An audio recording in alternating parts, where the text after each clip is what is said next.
Ready?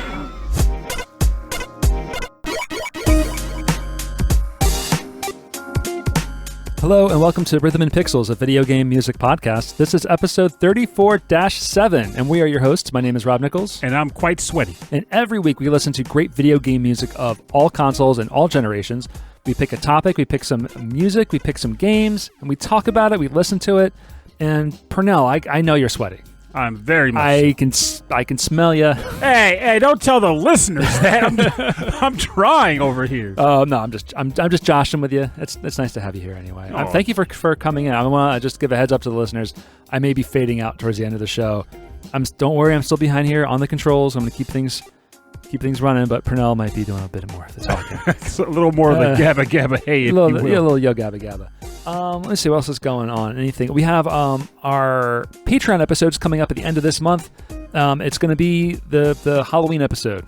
And the topic that came up in all the dialogue was traumatic gaming moments. Exactly. I think that's fantastic. So, like those torture movies, except video games. Oh yeah. You're strapped to a chair and you have to play Time Lord or that Superman 64 game. Have you ever played Mega Man to the point of getting a headache and throwing up? Oh wait, that was me. That would count. I did that with Sonic 3 as a kid, but I was sick. But that's what I would do. Mega Man made me sick. Mega Man literally made me sick. But without further ado, we got some nice, friendly people on the line with us again this week. Another guest. We have the members of the podcast Quad Pro Quo, a weekly movie podcast with us. We have Matt and Guido. What's up, guys? Hey, how's it going? Doing okay over here. Yeah, we're okay. How are you? More importantly. Oh man, I can't complain. I saw my football. Well, by football I mean my soccer team for our American listeners. Saw my American team soccer team win today, so that was fun. Cool. But any money get made off the deal? Any jingle? I wish. No, I don't. My money folds into my pocket and into my mortgage payments. It stays there. Some people call it gambling. We just call it a metagame. That's right. Gaming makes that possible. Keep gaming. No, my brother worked for a sports data company. That's what they did. All of their clients are mainly like in Europe and stuff because a lot of it's not so legal out here. Oh yeah, it's ridiculous seeing all those adverts for the European sports betting. It's it's great business. But soccer is getting much bigger out here too. We're close to Philadelphia and the Philadelphia Union, which they have a new stadium in like the worst part of Pennsylvania. Is that PA or Delaware? Yeah. It's Pennsylvania. It's Pennsylvania. It's Chester. You don't want to go there. We drove by there the other day, and I was talking to Rob. I was like, oh, by the way, there's an actual soccer stadium right there, and I'm pretty sure the residents are not happy about the fact that the money's not flowing back to them like they were likely promised. Oh, my God. But it's just this massive stadium in a very unexpected part of town. It's a cool looking stadium though, and if you're into soccer, I'm sure that's a cool thing too. And the Philadelphia Union, maybe because it's in Chester, it's a great thing for them. Oh, yeah. Did they have like the soccer hooligan version of Gritty for their mascot? They should. Is it just like a gun that walks around? Hey, don't give away free content ideas, man. We get paid for that stuff. I give it away. I give it all away. So tell us a bit about yourselves. Tell us a bit about your show. You guys are a movie podcast. We're a video game music podcast. Normally we'd be rumbling, but today we are. Yeah. I mean, we're a movie podcast. We this started off. It was a brainchild between my wife and I, this is going to be really fun. Like editing this for you because she's usually the brains behind it. I just sit there and make fart jokes most of the time. Hey, that's quality content. Hey, don't front. But literally during the COVID lockdown, we had this thing where it was like, I pick a movie, you pick a movie. It's you make me watch Hereditary, I'm going to make you watch Suburban Commando. I wonder who lost on the deal. Oh, no, I think they both lost. Don't tell that. I found Hereditary to be hilarious. Wow. I wasn't expecting that. Whereas she thought Suburban Commando was a war crime. So then fast forward, we moved from our house up in Phoenixville.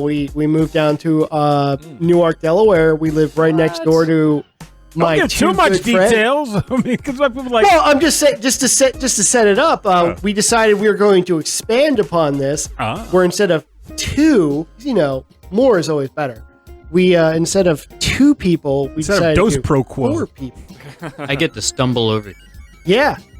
Yeah, we do it with our neighbors, so it's another couple. We're kind of like a swinging movie podcast when you think about it. Hey, love it. If it gets the job done, it makes things more exciting. As far as I'm concerned, there's nothing to shake a stick at there. Yeah. We're all about the podcast lifestyles here. It's fine. So literally, what we do is each week, one of us will pick a movie that we really like, and we subject or we offer it to the other 3. Yeah. You see that, Rob? What? He said subject. I told you. Subject. That is the proper word for this. No, I get it. It just sounds aggressive. Well, you can have a good movie, and you can have a movie or something. All right. What are some highlights then? What are some highlights? What are some wieners? I mean, our first movie, which was our inaugural episode, was Return to Oz, which is the sequel to The Wizard of Oz, if you've never seen it. Yeah, when I was a kid. And honestly, it's been so long, and that movie is so weird. I feel like I don't remember, for the longest time, I didn't think it was real. I think that was like a dream, I'm pretty sure the people that made it didn't think it was real either. It was just a long bad trip if you get. Oh my gosh! Yeah, it was supposed to be a kids movie, and it's got a room full of heads. Yeah, but we did that. We did Old Boy right after that. That's because we go all over the place. We went from Return to Oz to Old Boy, which I don't know if you've seen that. It's this really crazy Korean flick. No, I've heard good things about it though. Never watched the remake. Never watched. Oh, there is a remake. So. Okay, yeah. I love Spike Lee, but never watched the remake. Or Josh Brolin. See, here's the thing about this. Okay, sorry. And then you skip, and then we went back. We toned it down. We went to Big Fish, and then we did Twin Sitters. Yeah, you're welcome. Yeah. Oh, Twin Sitters. That was great. The best worst movie you've never seen. Yeah. Oh. But that's the joy of having a movie podcast. I mean, you're going to be seeing a lot of films you've never heard. So many different opinions, so many different things as, what's great and all that. I mean, it's just a lot of fun, just like I'm sure you guys do here. Now, here's the thing about that. So, Rob and I, we've been doing this for quite a while, and we both come at this show with different video game backgrounds. So, essentially, the name is Rhythm and Pixels, and it was coincidentally set up in a way where Rob is Rhythm and I'm Pixels with the R and the P and the names and yada, yada, yada. But what that ends up meaning is that our dialogue when we have these episodes kind of goes all over the place. Now, one thing that I kind of think is interesting about your show is the fact that Rob knows I like talking about video games. I love discussing video games. Here's the rub, though. Video games aren't short. Even the shortest games aren't short. So if I'm like, hey, Rob, here's this game I love. You should check it out so we can discuss it. 2 years later, Rob gets halfway through the game, and he can finally discuss some parts without spoilers. Persona 5 was like 90 hours for me. That's like a lifetime. Hey, I get it. But by that same focus, though, for a movie podcast, even as a guy like myself who's maybe not seen 95% of films out there, you can go, hey, guys, let's talk about this film next week. Okay, cool. What's the name of the film? Doesn't even matter what you name. You can name Lord of the friggin' Rings. You only have to fit that one film in, make a block, and then you can talk about it for an episode. Even if you've never seen it, you have no pre-context, doesn't matter. Just sit down for an hour to 3 hours and watch the flick.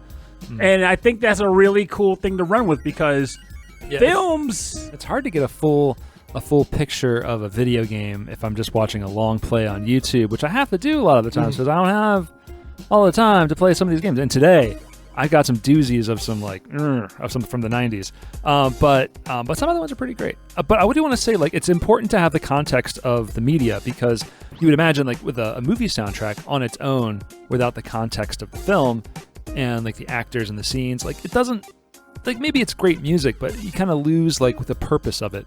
And with video game music, especially modern video game music, it's really important to have that context of the game, of the setting, of the story, to go along with that music. I think that's really important. Totally. I often forget because I really gravitate towards some of the older game music, in which case, especially today's topic, which is movie tie-ins, where the game usually has nothing to do with the movie, and the music has nothing to do with what's ever happening in the game. That's right. Especially with some of these European composers and a lot of Western composers that we actually have on the show today.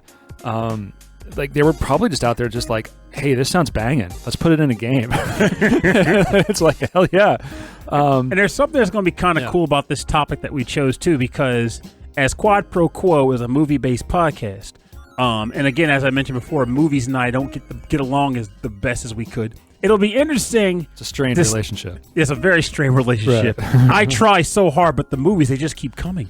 But it'll be interesting to have a dialogue about the films potentially that these games are based around, or the other way around, because I feel like in some respects there's going to be a lot of holes being filled in regards to like, what the heck was this even about? I remember there was a guy who wrote in a car. And we kind of went, the topic, it looks like we all kind of went at it from different angles, like games that were turned into movies and movies that were turned into games. And some guy that got drunk in an alley and just like doodled a script on a cocktail napkin. We got that too. That's called Earthworm Jim. He's such a crude and that was a great cartoon series. But before, like, we have a little bit more time. Tell us, like, do you guys have like your video game culture or your history, especially with some of these movie tie-ins? Do you guys like have any fond memories? Are you playing anything right now?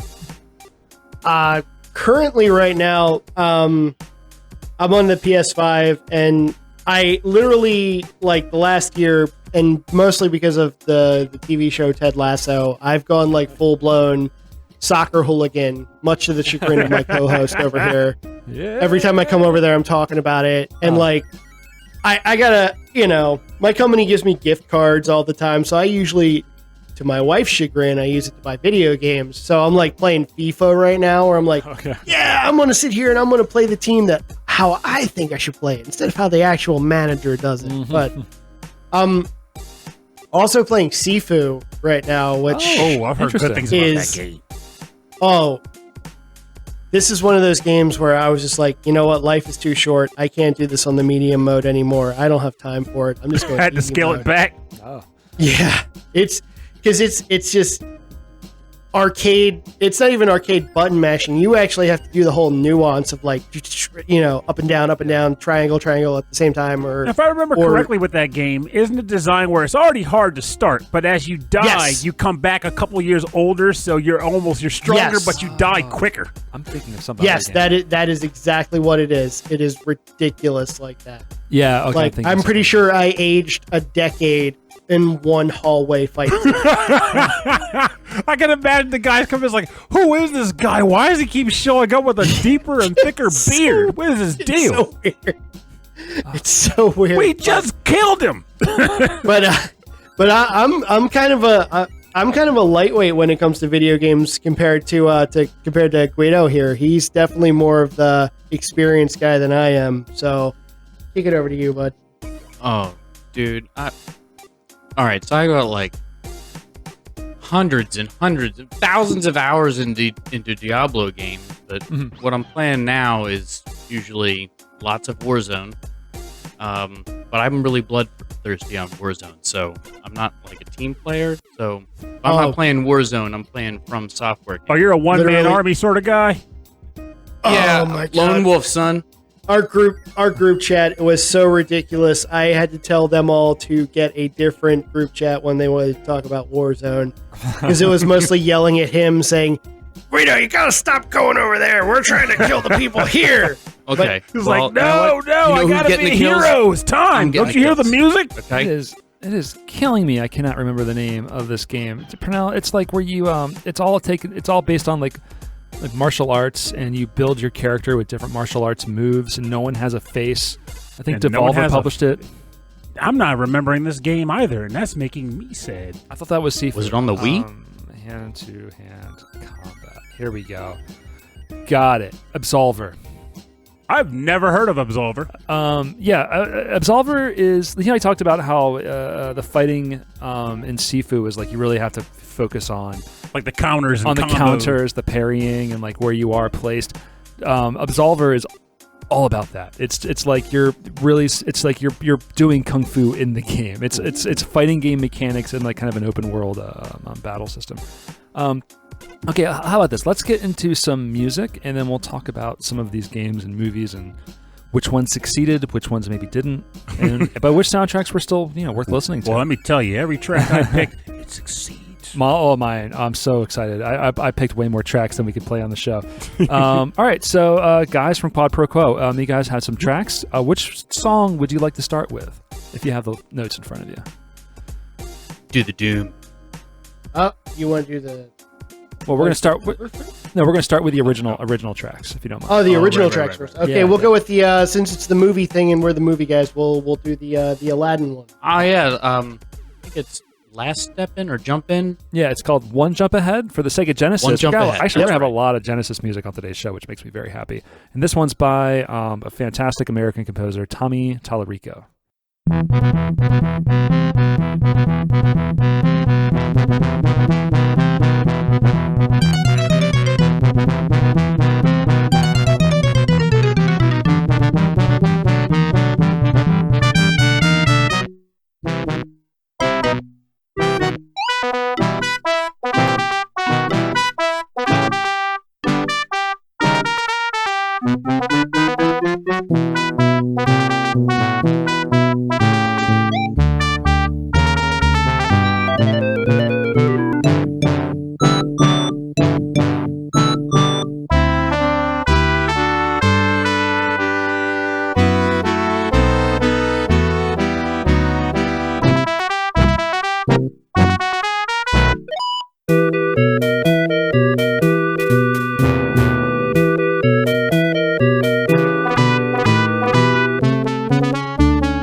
And we're back. That was all of One Jump Ahead from the game Aladdin for the Sega Genesis. This is composed by Alan Menken for the movie and arranged for the Yamaha 2612 by Tommy Tallarico.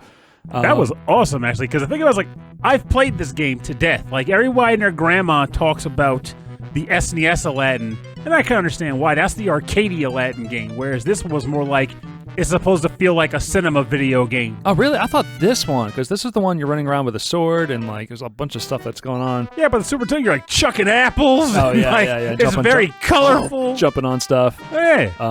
Two different games. I remember when they came out. I was a Sega kid, so. I was also a Sega kid, yeah. So I know exactly what you're talking about with the difference between this and the SNES version. Right. Dude, As far as like the lava adaptations level from movie to always video got. games go, this was pretty good. I mean, a lot of the sprite work on both of these games are fantastic. I think they had maybe some animators or artists from Disney come over to the production house. I forget who produced this one or developed this one for the Genesis. It's also worth noting that there was really recently re-release of a number of like Genesis collection like Disney games Right. that put on the Switch, And of the Aladdin games, they chose the Genesis one. Interesting. Because I feel like, the Super Nintendo one definitely got a lot of love. I remember going to a friend's house and playing it and just seeing how wildly different it was and how wildly different. But you know what the Super Nintendo didn't have that the Genesis did? A better Cave of Wonder stage. It did. That carpet ride was the That's what I'm saying. Yes. Oh my God, the Cave of Wonder. I remember. Oh my God, I have such. I'm like having such flashbacks about that. Oh my God, nostalgia bomb right now. That's what the show's about. It never, honestly, as you should. Like that track never left my mind. Like I still kind of hum it in my head every once in a while because I've died there so many times. It was a really difficult. That's why I feel like that's why it's not a perfect adaptation from movie to game, but in the language of games of the 90s, of platformers. Oh, it nailed and what it. we did, I feel like it kind of like, as a kid, it's like, oh, these are all the scenes that I remember. Walking around the streets of Agrabah, again, the Cave of Wonders, all that stuff. Like, it felt like scenes from the movie. Well, let's think about it like this. In Like the platformer. It has to be, because think of it like this, right? We all saw Aladdin here. This is one of the rare times where I think we've all seen the movie that's being brought up. There's going to be a few. Oh, yeah. If you've never seen Aladdin, you should. Where have you been? We gotta get you up to speed. Wait, did you guys see that the remake with with Will Smith, Big Willie style? No. Will Smith didn't. I had to. I got kids. He was good. I had to. I mean, I don't have kids, so I'm like, dodge that bullet. I got nieces and nephews. We watched that. well, even I have like, well, no, I guess I have his kids as like my nieces and nephews, Yeah, you do. and they're like, oh, we want to watch this, and I'm like, nah, forget that. I'm going back to my house and watching something else. No Nah, kids. dude. You're watching the OG Shining. Aladdin is where it's at. That sounds like a good uncle right If there. you go to your uncle's house, it's Kubrick all night long. I have a. all night. And It was a episodes of I Murphy have a Brown. Sega Brown Genesis is Nomad. getting played at my house. That's what I used. Or any to play nieces and like- nephews. Um, But like, Nah, that's not true. A few times they've come over and they're like running around and they're saying like, we want to watch Raya, the Last Dragon, or whatever it's called. And we're like, okay, if it'll shut you, we'll put it on. All right, I'll be honest. Shut up. Deep down, you were also like, Raya really was cool with those dragons. Yeah, man. I'm okay with I this. think I'll watch that one. Where'd you think, Uncle Matt? It's a terrible movie. I hate it. I did it for you. So You have terrible taste in movies, children. We're going to go watch Das Boot right now. So a little bit about the Sega Genesis, which used a Yamaha FM synthesis chip inside of it. As at the time, the 16-bit wars compared to the Super Nintendo, which used sampled sound, very similar to the computer systems at the time. So because the Sega Genesis used like pure synthesis, the sounds that you would expect from certain instruments were never quite sounding like those instruments. But in the case of this song, where there's a lot of horns, I feel like it kind of works. And there's a lot of charm to it, There's too, a lot of because charm. the song itself is recognizable, so your brain fills in a lot of it. It does, yeah, because the tune, like the tune, it's very lyrical. You were singing along. I to was it the whole time. singing, yeah, like I sang the song. But we're gonna have some. I more was of, I was doing my best to like listen to it, but I really just wanted to sit there and go.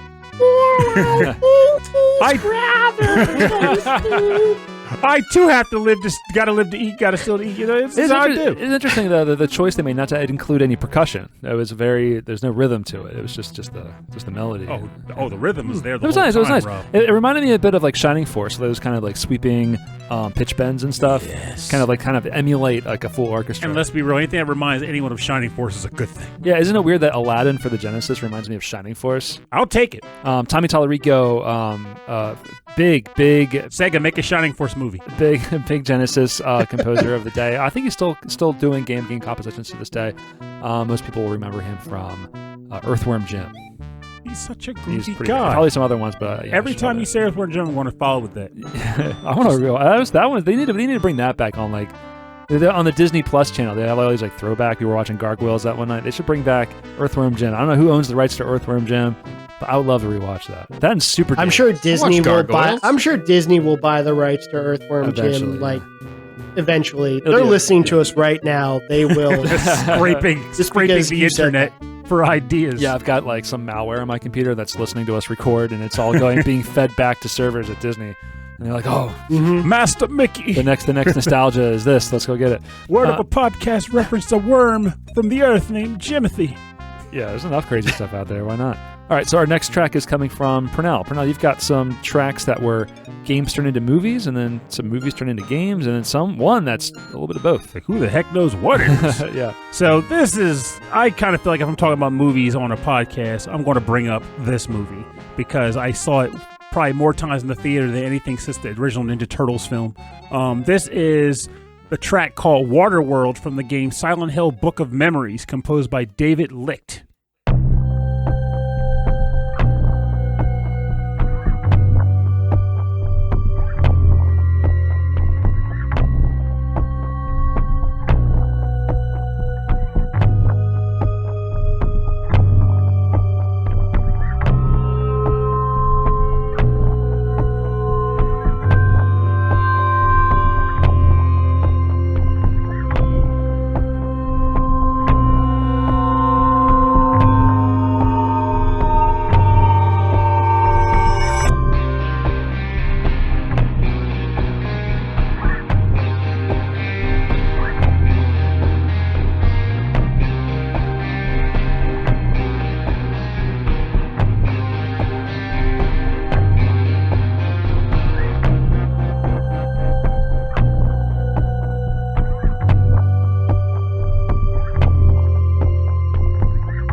Welcome back. You were listening to Waterworld from the game Silent Hill Book of Memories for the PS Vita, composed by David Licht. And no, Guido, that was not Waterworld, the movie that we were discussing. We were discussing the Silent Hill movie.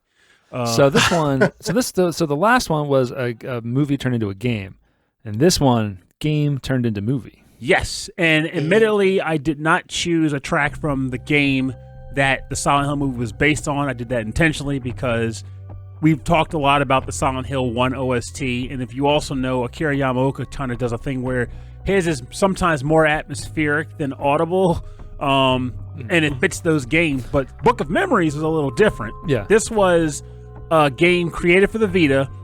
It was back when the Vita was trying to get people to use like the back touchpad and all that mess. So instead of being a typical, survive your horrors exploration adventure game. This was actually a top-down roguelike dungeon crawler. Interesting. In the Silent Hill universe, which was pretty interesting to play.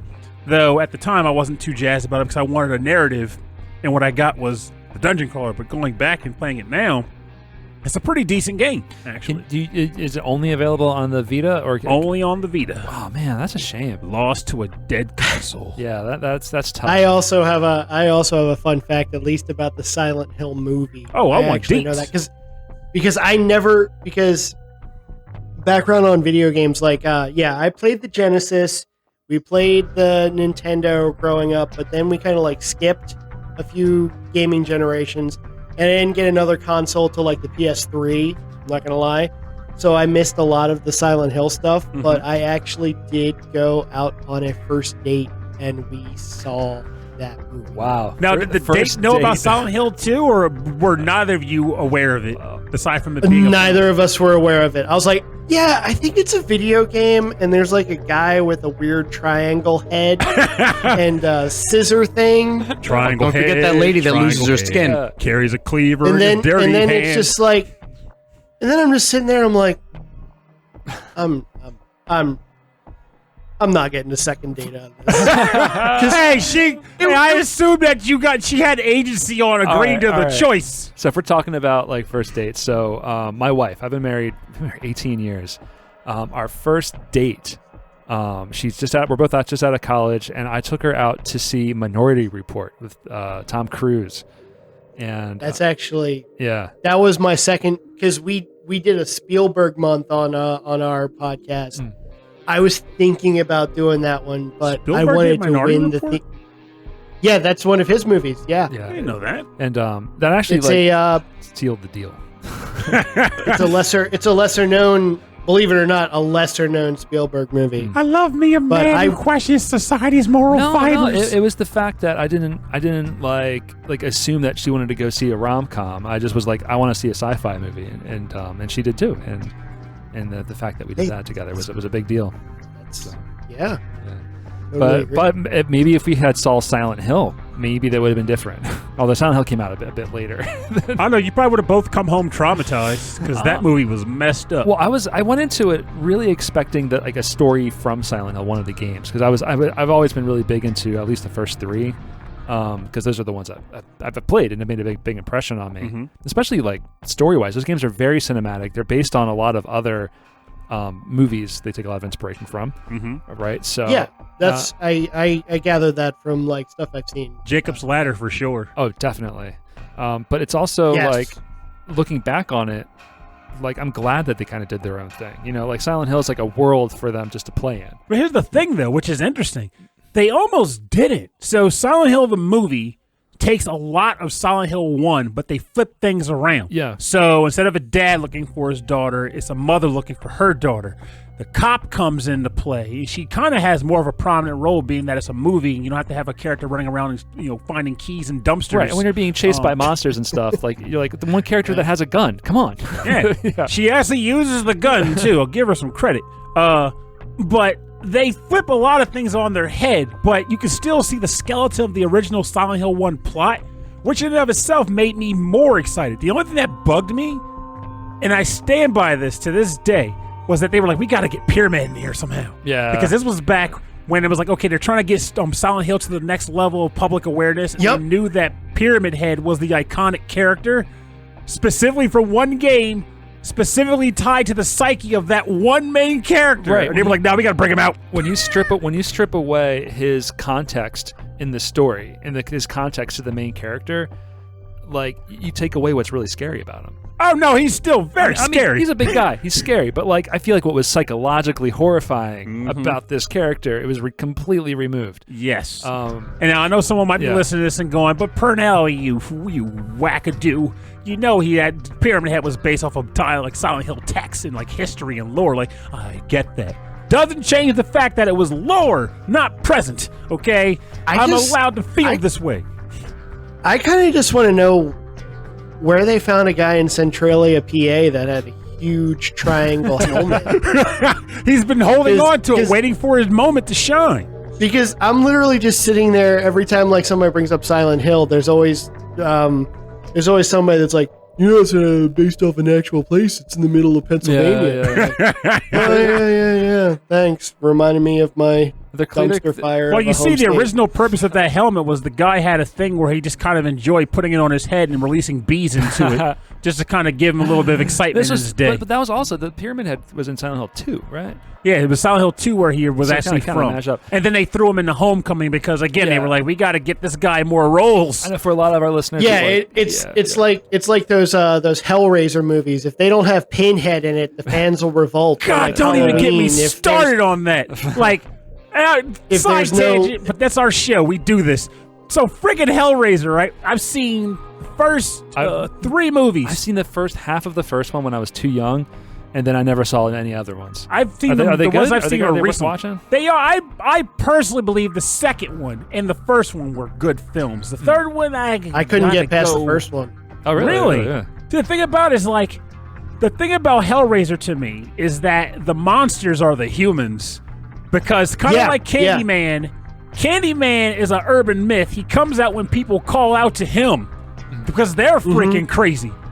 Pyramid, the Cenobites are fairly similar. Yeah, they're monsters. Yeah, they're not, but I wouldn't even call them evil. Yeah, but you had to open the box to get to them. Yeah, you had to call them to you. You came to them. It's like saying, okay, we learned a story of a box that was found in a house after 20 people were murdered in it gruesomely. I gotta open that box. Like, why would you do that? Why would you do that? Yeah, but I mean, like the Pyramid Head isn't even a character on itself. I mean, for people who are listening, I don't want to give too many spoilers, but it's definitely like the guilt and psyche of the main character personified. Yeah, which is why the monsters that are coming after you are women. That movie, for the record, also, Matt, you said, because Rob has played it, but you said you and Guido have not. If you've never played Silent Hill 2, even today, I've never.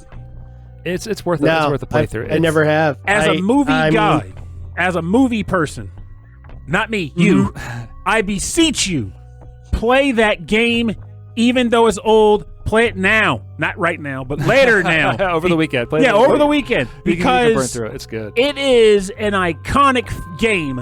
It, to me, is a perfect blend of the video game movie atmosphere, and you will come away with it with words. So you're saying like for a more modern gamer, I guess I would consider myself. So it's like a Naughty Dog sort of thing. No. I feel like those guys make perfect movie games. Well, let's think. Naughty Dog does action movie games. Okay, I'm not disagreeing with you on they do good movie games, but Naughty Dog is action films. So set piece to set piece. Well, I mean, they did Last of Us. That was. Yeah, but Last of Us, let's be honest. Last of Us outside the story bits was action. I feel like, especially the modern games, the Naughty Dog studios, they're developing games that are very cinematic in a way that, like, you're watching characters in a movie. Yes. The Silent Hill games, you're playing as the character. Yes, there it is. And you're really, like, kind of thrown into it. It's really worthwhile. I'm not going to beat Brunel and shout out you, but, like, it is. I get excited, man. It is still really worth playing. The graphics are still dated, but even the first one, the PlayStation 1, something about, like, the limitations of the draw distance, where they just made everything foggy, and that's what made it what it was. Even that was, like, unsettling in its own way. But that's what's amazing about it. Get on YouTube, watch a full playthrough, get some popcorn. Okay. It's really nice. Like when I learned that they did that because of system I just have to know, which will be my make or break if I do it this weekend. Is there a big vampire goth mommy in it? No, that's exclusive. Please smother them. You're safe. Or not. It depends on if you really wanted her in your game or not. Yeah. I'm not going to lie. I'm probably just going to watch a playthrough of totally. Wait, did I say she's not in the game? I mean, you might have to get to the end to find out. Yeah, there's nothing super... Oh, no. It's an enjoyable, satisfying game. It's not I've been baited. It's just like when you baited me to play Elden Ring, Guido. You're welcome. Guido did a good job there. It's not meant to be pleasant. All right, I'm going to move this along here. So this is a game that I don't ask anybody here to play. Oh. It's technically only based on the movie because Timothy Dalton's in it. This is James Bond 007, The Duel for the Sega Genesis. Duel! So not really based on a movie, but there's like these weird pixelized images of Timothy Dalton and like weird, like just random like sexy women characters around cars, and like that's the end of the game. It looks like a really fun platformer. We're gonna list, but the composer who knows his way around the Sega Genesis is Matt Furniss. And around cars. And around, maybe. I don't know Matt Furniss. But Matt Furniss is like, I mean, he's a virtuoso with the Sega Genesis. We're going to listen to the map rap. I'm assuming this is like the music that plays on the overhead map screen. My name's James Bond, and I'm here to say I got women in the car. Let's go hang out today. Aside from like the arranged version of the James Bond theme, this whole entire soundtrack is bumping. All right, we're going to listen to the map rap from James Bond 007, The Duel, composed by Matthew Furniss.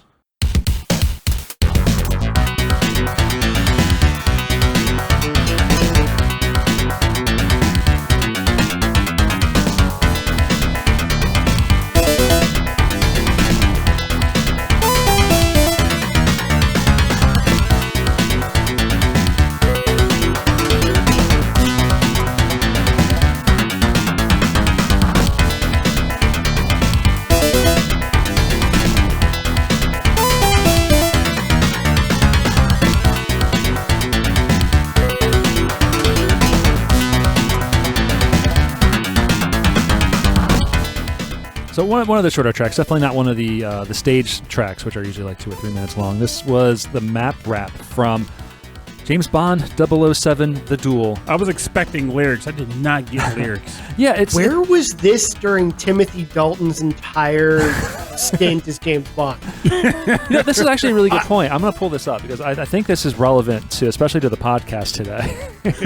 But I tried watching the Timothy Dalton one recently with my wife, and it was we couldn't get through it. Which one was it? You only had 2, unfortunately. No, he was driving a tank. He was driving a tank through a city. Ooh, The Living Daylights. That was the good one. It was so over the top macho and misogynistic that we couldn't get through it. It was really hard. But you didn't like the tank scene, though, at least? The tank scene was something else. All right, so this was released in 1992. So what James Bond movies came out in 1992, around 1992? There were just 2 Timothy Dalton ones. It was The Living Daylights and I think License to Kill. License to Ill? No, yeah. Microphone shook. License to Kill was, like I said, you had your, unfortunately, there was a writer's strike at the time which affected his tenure as James Bond, and then he was like, "Nah, my contract's up. I don't want to do this anymore." So then they went with Pierce Brosnan. How do you feel as though he was possibly the better Bonds over Pierce Brosnan? No, Pierce Brosnan was what I watched. We tried to watch GoldenEye. Okay, yeah. Which I remember, GoldenEye, as a honestly, kid, yeah. So what you're telling me is that James Bond drove a tank in 2 films? Oh yeah, I mean, if James Bond drives a tank all the time. All the films. It's his thing, He's not like meant to be like. See, 007 actually stands for miles per gallon. He's a spy, but he's not like a sneaky spy. we literally not even on Quad Pro Quo. We literally have this argument with our group of friends. Like, literally, the only reason why I feel like so many people put the movie GoldenEye on such a pedestal with people of our generation is because of the video. Absolutely, 100%. The reason why it's not like you were just saying.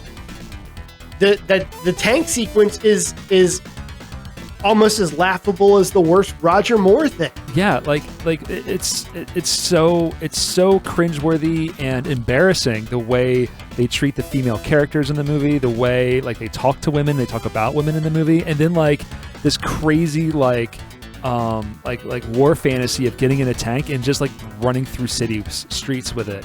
And then being like, I have a tank. It's like, oh my God. I gotta ask, though, it's really over the top. Was there at least a narrative reason for him to be driving the tank, or did he just decide he wanted to? Of course there is. Let me rephrase it. A good narrative. Yeah, they were breaking out of a former Soviet, not gulag, but county lockup. Oh, okay. Like the gulag is the prison. County lockup is where they put you and they charge you and then they send you to gulag. Okay, so it's more of the goulash as opposed to the gulag. Yes. Okay. Now, why this game is called The Duel, I have zero idea. Because 2 people have a gun, and one of them is going to fire. It's definitely the classic European style platformer where you're running around trying to collect things. In this case, it's women. You're joking, right? I am not joking. The women are the collectibles. In the quotes hostages. You're collecting. Okay, at least they're hostages. And they That's go, thematic. Yeah, they kiss you, and then That's James Bond. But it's you against like 100,000 dudes running at you, and you have a gun. Sounds less like a duel, more like a massacre. Yeah, it really is. Do you at least have the golden gun, or is it just That's unlockable. the Walther? It's the only one. It's the only one. So I'm sure it talks about it in the instruction manual, but we're not gonna look that one up. Not today. But yeah, Matt Furniss is one of like the masters of the Sega Genesis, and some say it's because of he didn't use the pre-built music generators or music creation software that was created by Sega. Okay. It was him and another programmer built their own unique custom-built software to write music for the Sega Genesis. Ed Wilson from another show has a lot more insight into this, but it gave him like so much more control over the sounds. Okay. And so coming from like the European like demo scene, like kind of hacker world, like he was able to like how Tim Follin was. He was able to really create complex melodies and rhythms that like other people weren't doing. Okay. So that's why I love him so much. I'm gonna marry him. Oh, we're gonna have kids. Well, Furniss babies. That sounds very challenging. I mean, you put enough coal in there, I guess.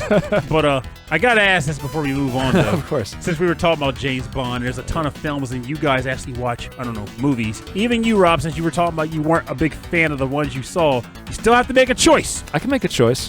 What was your favorite James Bond production or piece?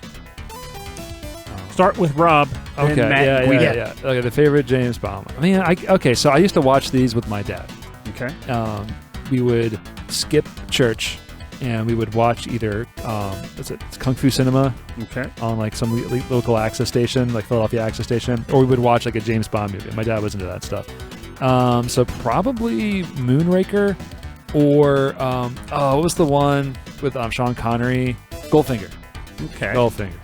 But I mean, like I feel like everyone's gonna say Goldfinger. You don't know that. Goldfinger's a big one. Matt's next. Maybe he'll surprise you. Yeah. What about you guys? Well, I mean, don't get me wrong, because I always do the argument where it's like, it's who's your favorite Bond after Sean Connery? Is he's like, Right. Yeah, she's the most iconic person to do the role. Yes. But, well, you already said GoldenEye, so not GoldenEye, Goldfinger, for the sake of not being redundant, I would have to go with the movie before that, From Russia with Love, where it was just him, his lady, they were on a train, they stole a Lecter, which was like the Spectre translating sort of like spy device, and Robert Shaw was in it also as the bad guy from who was Quint from Jaws, if you guys know who that is. I mean, it's my I'm pretty sure it's also my wife's grandmother's favorite movie because she both loved Sean Connery and Robert Shaw. It was like Kurt, Sean Connery, Sean, and Robert Shaw. Oh my! Exactly. Great. Well, mine's definitely Octopussy. I'm more of a Roger Moore 007. Okay. Hey, they said this was a family podcast. That's the name of the movie, guy. But that's fair. It's the name of the movie, guy. Hey, it's a movie about an octopus. Miles are cool. Exactly. All right. Christina Wayborn's, she's the best. She's got the most talent. Really, out of all of those, Roger Moore, because he did the most. He did like 30 of them, I feel like, at one, I like that one with the Fabergé egg. You should have gone with, if you had gone with Live and Let Die, I would have at least, respected okay, a little. Look, it really has to do with what I've seen the most, okay? When I was home, sick, watching 007 marathons, guess which one I saw the most of? Octopussy. It wasn't even the one with I don't have control of these things, my man. I can't control these things. With Knick Knack and It's just Tattoo? life. Well, if it makes you feel any better, mine might be even lower on the poll than that one. My favorite is probably James Bond Jr. What's that movie? I remember that cartoon. I intentionally said favorite James Bond piece because I wanted to make sure that pieces could apply. I only played music from James Bond: The Duel because I didn't consider because the James Bond Jr. soundtrack is phenomenal. Hey, for the topic of the show, For the NES. it wouldn't have counted. For the topic of this question, James Bond Jr. works. Oh man. James Bond Jr. Everything needs to have a kid version. That's how TV worked in the 90s. I think I had one of the villains as an action figure where he had like 2 heads or like 2 personalities or something, and a metal hand. Oh my god, I'm blanking on it. I tell you, man, I miss the 90s for TV sometimes. There's some really just hokey shows. We all do. Yeah. That's why they're bringing it all back. Yeah. Quantum Leap and everything like that. That looks pretty cool. I've heard good things. Yeah. And it just got renewed. The second half of season 1, which is odd to even be saying this, got ordered, which means it's doing well enough that not get canceled halfway What we're watching through. on Netflix, they're redoing The Mole, the 2001 Anderson Cooper reality show. The Mole. So 21 years later, they're making another one, and I am into it. I don't care. It's a reality show, and I'm like, I need to check this I'll out. watch that. Yeah, it's all right. See, I'm ready. When it comes to Netflix, I either watch like a murder documentary or a murder drama series or some British sitcom. So yeah, Is the British sitcom about murder? Lots of this. No, well, no, there are no murders in the IT crowd. I don't think. There was that one episode, one where Moss murders that guy. Oh no, the one guy he gets killed though. The boss, right? Renham. Does he? Well, He just jumps out the window. yeah, he just comes out the window. No, the PTA has not disbanded. It's pretty much like that. They're like, oh, they found out, you've been laundering all this money. He goes, oh, well, and he just opens up the window. Give me a cup of tea, will you? but that's how I was first introduced to Matt Berry. God, that man's amazing. Same.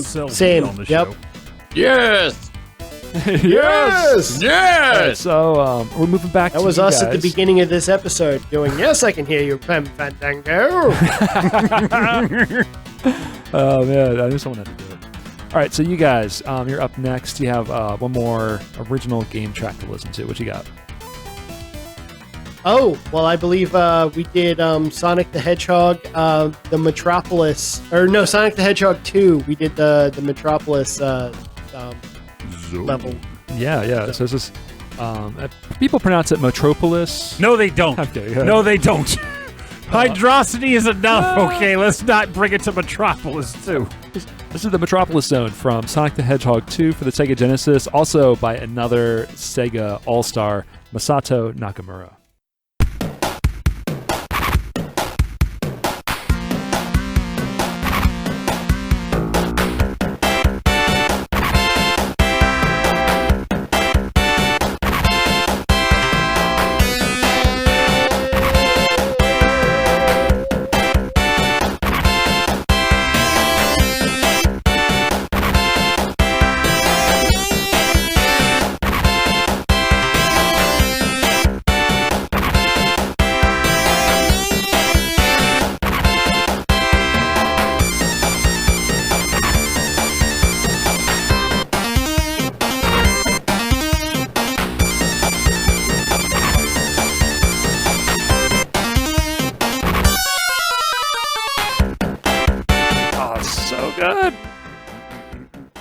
They're classics for a reason, right? Like good music, good music Never dies. Never dies. It stands the test of time. This song will always be good. This is the Metropolis Zone music from Sonic the Hedgehog Part 2 for the Sega Genesis, composed by Masato Nakamura, and I love this music. There's something to be said about Sonic 2's OST, particularly this track, because I remember when the game came out and I was playing it.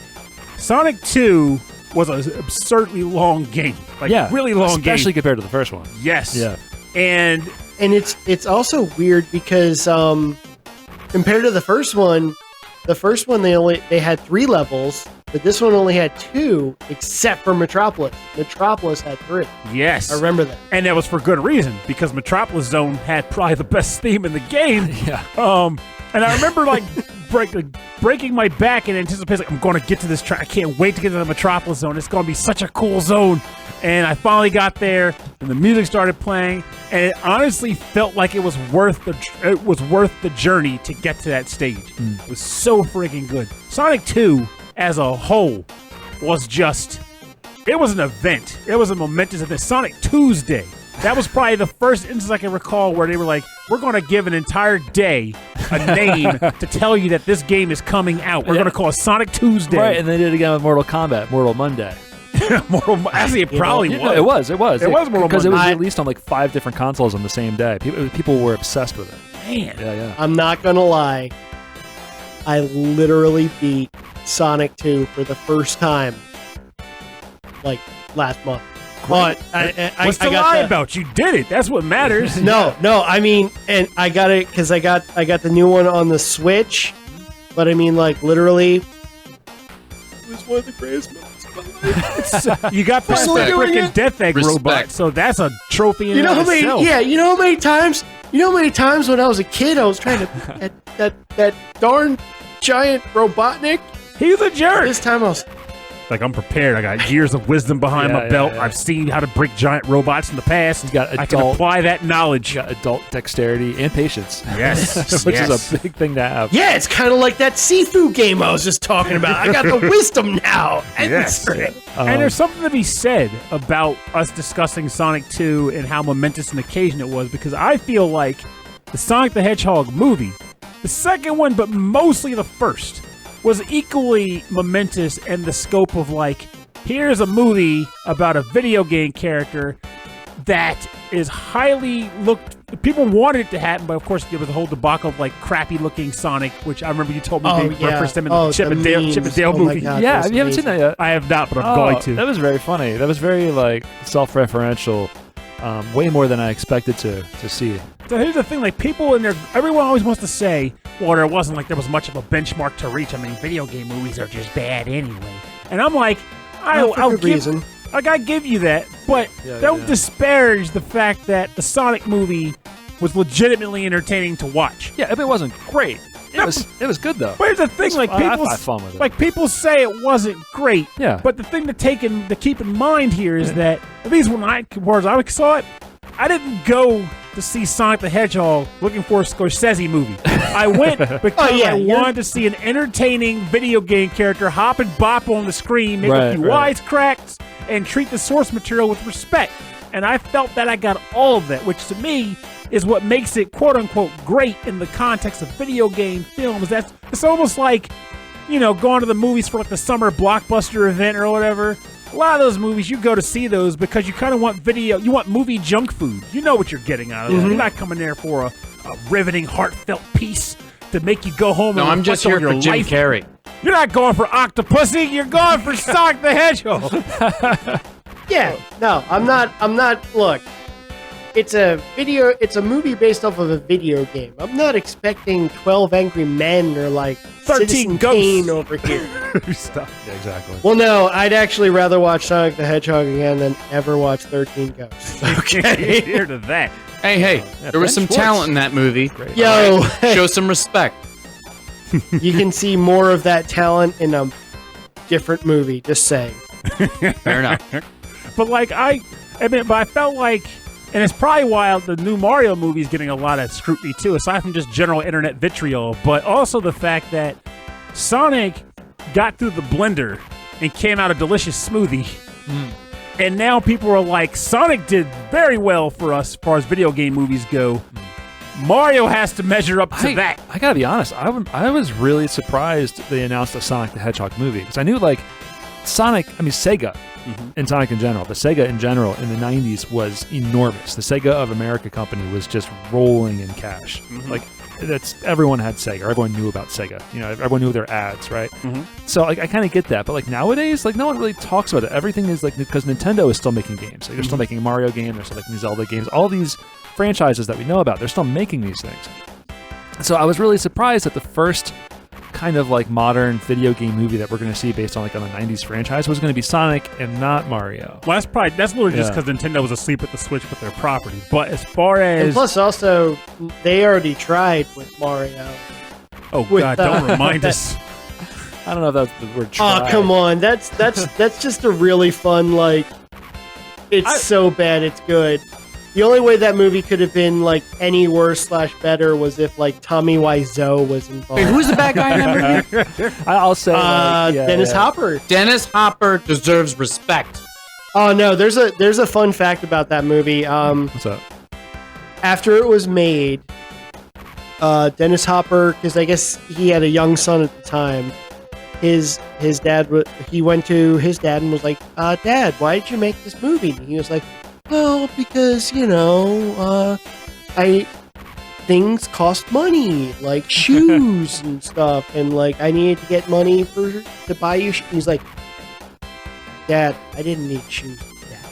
The kid legit said that to him. Just looks at him and was like, Dad, you failed me. Yeah, like the it's so bad it's good / like just it's so bad it's fun to watch. Movies of that era, like the Street Fighter movie. Like I still love that. Like it's so silly. I've never even seen that movie, and I still quote that it was a Tuesday line. Yeah, it's just so because Raul Julia is the only one Raul Julia who knows what he's doing. Just over the top. He is Bison. Just kind of like Bela Lugosi. That was his last movie, and he just went full ham on it and was amazing in it. But like he knew what he was like. He knew what he was going to do. Everyone was like, "Oh, we're going to do like an action movie," and everyone like Street Fighter, and everyone's going to do martial arts. And Raul Julia is like, "No, this is supposed to be silly. Like I'm going to go in there over the top. I'm going to ham it up, and everyone's going to love it." And yeah, because people remember him. I was about to ask that. I feel like from what I've been hearing in like video game social circles or whatever, is that he is the character everyone remembers. No one remembers anything else about that movie but him. No, yeah. Well, I mean, Kylie Minogue, but still. I also remember Jean-Claude Van Damme's whole "But we can go home" speech. General Dyson is going to invade, and he's going to ruin democracy. But we can go home. I am an American. I am a blonde-haired, blue-eyed American with a totally crazy French accent. But we can go home. French accent. Oh no! I also remember the terribleness that was what was it? I wasn't allowed to play fighting games at the time, so I don't know the actual characters' names. The orange-haired green guy. Blanca. Yeah, I also remember even like kids my age that could play that game. They were like, "It's terrible. He ruined it. They ruined it." What? Oh, because he didn't have his electrical powers in the movie? I just didn't look like Blanca. Yeah, they were like, "That's not Blanca." Basically, like the old Incredible Hulk. This movie didn't have a big budget, but Jean-Claude Van Damme could do a flash kick. Oh, which is cool. I mean, I don't care if there's a wire. Like, we don't need special effects. And we also have a martial artist. Yeah. But no. So then there was I almost picked from this game, but I feel like I've already played the best music from it. Street Fighter the movie, the game, the game based on Street Fighter, the movie, which is based on Street Fighter, which was hilarious. It was all motion captured. With that all is so meta. Most meta thing I've ever heard. I don't know. Did you guys watch the She-Hulk finale? That was pretty meta. Yeah. Sorry. I just finished watching. I was telling Pernell But don't spoil it, because I'm the only person who has. I intend to watch the show from the start now that it's done. I thought it was a little heavy-handed with like, hey, we're meta, but like it ended still nicely because I really enjoyed it. It was like Abed being meta in Community when he made that movie about him, about Christ and super meta. Yeah. Yeah, I love that Community came up because now I got to start that show. Yeah, that's right. Fun fact about that. Fun fact about Community: I own the entire series and I've never watched a single episode. You know what? It's a fun watch. It really is, and there's so many great character actors in that show. I also learned recently that everyone hated Chevy Chase. Yes, for good reason. He's not a nice person. He is not. I read about that. His character is pretty awful. So he doesn't share his. I mean, his character was spot on, but it was also spot on Chevy Chase, and I think he relished in it. And then, like, there was a clip that I came across when I was reading about this, where they were in like the writers' room or the actors' lounge, whatever you want to call it, and Dan Harmon comes in and he goes, "I got good news and bad news for everybody. The good news is we got renewed for season 2. Then the bad news is you'll have to work with Chevy Chase for another season." I was sad when Donald Glover left the show because they always talk he's coming back for the movie. I think everyone was. Yeah, I mean, he had to go off and do his own thing. I mean, he did his rap career, his other acting career, and he's really good at everything he does. I think anyway, and so for him just to be like, I can't be pigeonholed to do the show constantly, kind of makes sense. All right, so. Enough about Childish Gambino and the Street Fighter movie. This kind of went off. Also, that's a great Street Fighter character name, in the next Street Fighter movie. Childish Gambino versus Guile. I want to make his character in Street Fighter 6 because there's that character creator. I'm gonna stick him in there. listen to This Is America. Okay, so we're on to your second track for now. Okay. My second track comes from, well, I'll talk about my vibes for this movie when we come back, but it comes from the game Scott Pilgrim vs. the World, the game. The track title is called TechnoMan, and it was composed by Anamanaguchi. Oh, yes.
Oh, I'm sorry. I'm over here getting my rock on and forgot that we are on the podcast. This is the track TechnoMan from the game Scott Pilgrim vs. the World, the game composed by Anamanaguchi. I have a hard time choosing what my favorite track in this game is. And it's hard. I mean, honestly, tomorrow I could change my mind. It's the shop music. It's always the shop music. No. Cheap shop. Today, so good. It's always between TechnoMan and the Rock Club for Rock me. Club's good. Rock Club is good. Really yeah, no, I totally agree. I actually have played this game on the Switch, and I love it. It's so friggin' good. Like, it is. Like Scott Pilgrim, the manga, I enjoyed quite. Oh, I said manga. It's a comic book. Graphic novel. Graphic novel. Actual homage to Japanese manga as a graphic novel. Yeah. Desu. This to me, I loved the comic book, but then the movie came about. And of course, the game came after the movie. Yes. So I'm not sure what it's based on. All of them, pretty much. It's just an amalgamation. And of the movie came out before the comic books ended, so they both had different endings. Yes. And then the game, I mean, because so much of the game is like based off of. I mean, the book is based off video game culture, and that stuff carries through to the movie. And I remember seeing it in the theater.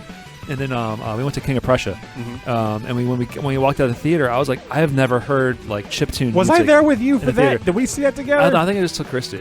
Okay. And she was like, okay, that was a thing. And I was like, oh, this was great. Yeah, that's the thing. Like Scott Pilgrim, the movie. It was awesome. And I'll talk about the game in a second, but the movie, like, it is a cult hit. Like, the movie got very little love and very little money when it released, but it got a re-release like a decade or so later for like the anniversary, because people still talk about it. But that was probably like probably the perfect vision of video games on a screen. Totally agree. It absolutely, yeah, 'cause like they just integrated so much. Like when he punched the guy and he explodes in the toonies, I was ecstatic they put that in the movie. Yeah. And a lot of people that were in the theater had no idea what that was referencing, but people who play games like River City Ransom, oh my god! But like, because like a lot of people were going in there because that was Edgar Wright, and everybody's just expecting more blood and cornetto. Like Shaun of the Dead, Hot Fuzz. Actually, I think this was between Hot Fuzz and The World's End. So it was it was before he finished his Cornetto trilogy. So like everybody was just like, that's Edgar Wright. We're gonna see Nick Frost and Simon Pegg, and they're gonna do funny British stuff. But instead, no! I gotta admit though, I think it'd have been funny to see Simon Pegg in this movie. It's like someplace, almost like a coming of age, like Canadian story based off of video game references. It was so yeah, but you know what? I'm sure people knowing now, they'll still love it more than Last Night in Soho, which I also loved. My co-host not so much, but the casting in lame in Scott Pilgrim was boring. Oh, too. Solid. Kim Pine. I realize now I heard she was like that Umbrella Academy. I think and one of the Culkins played the friend. Kieran Culkin, Kieran the kid Culkin. that's or the guy that's on Secession now. Yeah. That's one of those shows that like Amazing. And that was everybody tells me I need to watch. And it was like So Brie funny, Larson so and Chris funny. Evans were both on there together, and people like to keep referencing that. Like they were in a band together before they hit Marvel. Who was the guy? Who was And the Superman was in it too. Yeah, Michael Cera would be a He's good still my favorite Wolverine. Superman. I know that's controversial in some states. He was a good Superman too? in a terrible Superman movie. Yeah, the vegan guy. What was his name? It starts with a B. It's a B word. Brandon Routh. Brendan. Brandon Routh. Brandon Routh. Yeah. I like. He was like my favorite Superman. He was very human in that movie. Yeah, he did a very good Christopher Reeves impersonation. I liked that. But it was still good. I enjoyed it because all the new DC stuff and it's all like spectacle and over the top and it's cool. But like, don't even get me started. On I haven't watched any of it. It's interesting. It's out there. But like this one, I remember seeing it, especially with my wife. It was very like moving. The human story of him and his relationships. It was really good. Talking about Scott Pilgrim in that case? Oh, we're going back to Superman Returns right now. I was like, I don't remember Superman. I just know Richard Pryor was in some of them. Yeah, was that was Superman 3. Yeah. That was something. Superman 3 was... Yeah, I was reading about that was a weird because I have a friend trying to make a Superman board game, and he referenced that. And I was like, I got to read about this some more. Like, wait a minute, this was the one they hated? Should be based on... The board game should be based on that movie. But back to Scott Pilgrim. Again, yeah, the casting was perfect. Like Kieran Culkin... I couldn't imagine anyone else doing that role. It was so perfect. And then, of course, what's his name, hipster boy, doing Scott Pilgrim itself. Michael Cera. It makes sense. Like, it makes sense. He actually was good for that role. Yeah, it totally makes sense. And it's interesting, too, because so you take that, and I had read all the comic book that they had released so far at that point, and I was excited for the video game. And they came around and said the game was a tie-in to the movie. So I'm playing through the video game, and it was one of those nights where it's like pretty late at night. I should have been in bed by now. But I'm like, nah, I'm so close to the game. I'm just going to do the last level and then go to bed. And then it just keeps going and going. And then they were just like... So for those who don't know, the game's art was done by Paul Roberson, who's known for some really wild pixel art animation. Yeah, but like good wild. Really good wild. You imagine like the most off-the-wall graffiti artist. Yes. Like that's kind of him with pixel art. Like when he was announced to doing the art for the game, people lost their minds because surreal. People who knew they were getting a good thing.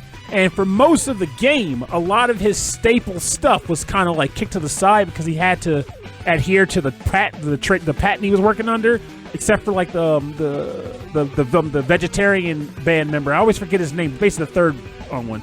He basically had like a weird like transformation that was very much Paul Roberson. But when you get to the last Gideon fight, or not the last, that's like when you think it's the last Gideon part fight, I can't beat. The part where he's like, a giant transformation. Man. Yes. See, that's not even the last fight. That's the funny part. So once you beat that, you end up in the place that this track plays in. And that's what shocked me. Like that night when I was playing, I was like, oh, it's the final boss. I'm beating up Gideon. And you got like the whole monstrous transformation, and you beat him down. And you're like, okay, that's it. That's the game. That's the game. It's like, nope, he runs away. And then you run after him, and they introduce this place that doesn't exist in the manga, in the comic book. It doesn't exist in the movie. Oh, they made it solely for the game. The cliffside thing is what you're talking about. No. They you go to like a weird technodrome like level. And while you're running through it, this track plays, and you're fighting like robots and like these android girls and guys with jetpacks. And the whole time I'm like, I think it's like 4 a.m. at this point. I'm amped up. This is amazing. The music is good. I have no idea what I'm walking into, and every time they introduce a new enemy, I got excited. You get to a shop, they sell energy tanks from Mega Man. It was really fun. Like, I was giddy. And when I beat the game, I immediately went back to the world map and did the level again because I was that into it. I maxed out my character redoing this stage. That's a theme on our show where, like, games you get into where you just, like, lose days of sleep over. Yes. Yeah. Like, this game is a friggin' masterpiece. Like, I want them to do another game. It doesn't have to be Scott Pilgrim, because if it was, it would be kind of difficult to do because of the completed property. But I want another game like this. And it makes me sad that it hasn't happened yet. Just take another property. Do that Kings of Power 4 billion thing that Paul Roberson did. Make that into a game using these mechanics. I would play it again. And if you have no idea what I'm talking about, look up that video. But if you're a child, ask your parents' permission before you do so. Yeah, definitely follow Paul Robertson on Twitter. Also, not for kids. Yeah, ask your parents' permission for that too. Good stuff, though. Have Matt, you and Guido, have you ever heard of what I'm talking about? The Paul Robertson or that video or any of that stuff? No, I can't say that I have. No. When this episode is over, look up Paul Robertson and look up Kings of Power 4 Billion. You're probably like, what the heck are you talking about? I remember that. You brought it over to the house like when we lived back in Wilmington. Yeah, it's such an amazing video. Like, if you like the animation in the Scott Pilgrim game, it's wild. It's basically a video game. He basically did like an animated video game where he was like, here's if I made a video game. This is how it would play out. And it's bizarre and bloody and gross and awesome. And then one last thing in regard to that. I'm not sure if are you familiar with Rick and Morty at all? The TV show. Yes. I mean, Dan Harmon, of course. Well, liking the show or not, even if you don't like the show, Paul Roberson did a video for that too. Similar concept was like, what if this was a video game with this universe, but with my art? And again, it is legitimately entertaining, even if you don't even watch Rick and Morty. I'll have to look that up because that is why I'm going to jump back to that tangent that we had before you started playing the track. If you go and actually watch Community, there is, because Dan Harmon did Community. Oh yeah, it is a good. Video. There is callback. There's a video game. There episode. there is a video game level where I'm pretty sure it is like it's the same like pixelated art, just like it's very similar. It might be him. Yeah, it might be him. There's sections of like because like the whole movie whole episode is within the game world, but it's like a side scrolling platformer. Okay. And there's scenes where people are just jumping around. Like, why are you doing that? It's like, I don't know. It's just fun. It's like yeah, that's how you would play. That's how you would do it. So I need to watch that. Yeah, you would get into it. They had some really bizarre episodes that were just really, really interesting. All right, so we're gonna moving on. This one, we don't play too much from arcade games. But I really wanted to play this one because this one I played a lot as a kid, and the movie was really big too. This is Terminator 2: Judgment Day. But there's a lot. I mean, I originally went to this one because Matt Furniss did the Genesis music.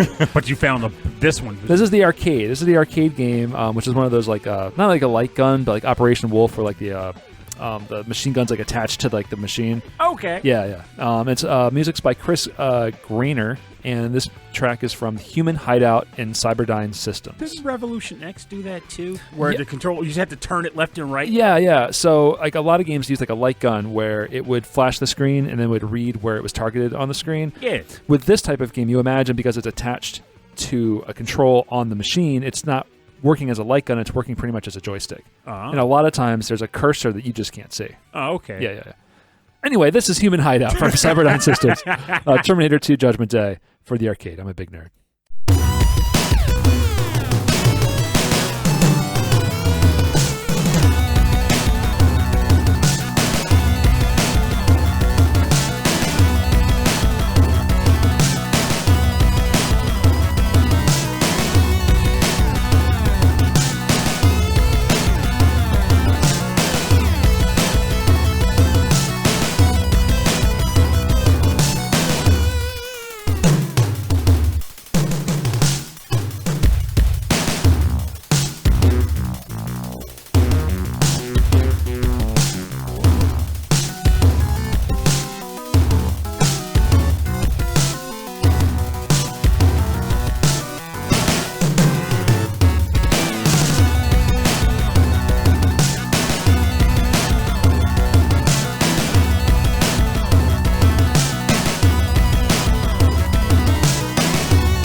love the drum fills in this track. It's so good.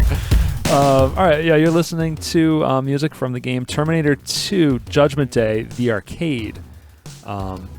Pretty sick beats. This is Human Hideout Cyberdyne Systems, composed by Chris Granner. There's actually a lot of like atmospheric tracks because like most of the game you don't hear music. You just hear like it's in a loud arcade, so it's usually kind of difficult to hear the music. But you hear like the sound of the machine gun constantly because you're playing this game. You don't let go of the trigger.